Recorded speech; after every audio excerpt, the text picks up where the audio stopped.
As always, we were getting you the facts this election season. Today, taking a look at statements made recently by Vice President Kamala Harris. In an interview recently with CBS 60 Minutes, this was back on October 7th, Harris stated this, that teachers and nurses and firefighters are paying a higher tax rate than are billionaires and the biggest corporations in this country. Well, is that true or not? Let's get the facts. Our partners at PolitiFact, Lou Jacobson, joining us again. Lou, great to see you as always. So let's start with this claim, and what did your team find out about this claim? Yeah, so that's not really correct. Let's start with the billionaires. This talking point is based on the argument that billionaires are taxed at only 8%, but that 8% figure depends on counting and taxing stock gains before those stocks are sold. And the fact is, these sorts of gains are not currently taxed under law. So it's not really a fair comparison. If you look at what the wealthiest Americans actually pay in taxes today, for current tax law, it's a lot bigger than 8%. The top 25 billionaires pay a tax rate of about 16%, and a much larger group consisting of the top 1% paid almost 26% for their tax rate.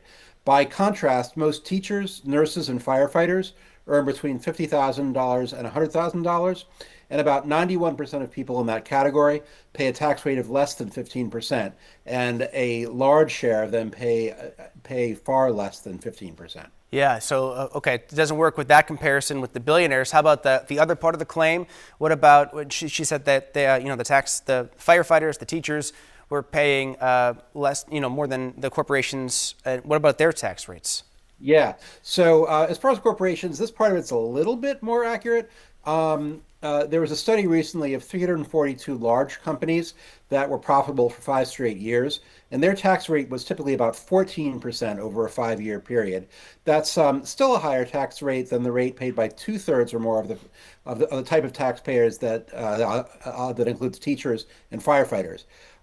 That said, some of the very biggest and most profitable companies did pay less than 5% and sometimes zero, according to that same study. So there is a grain of truth there. Overall, put it all together, we gave the statement a mostly false. Okay, and finally, Lou, just real quick, when it comes to comparing individuals' income and their tax rate versus corporations, is that an apples to apples comparison that folks can really make? No, it's not really quite that direct.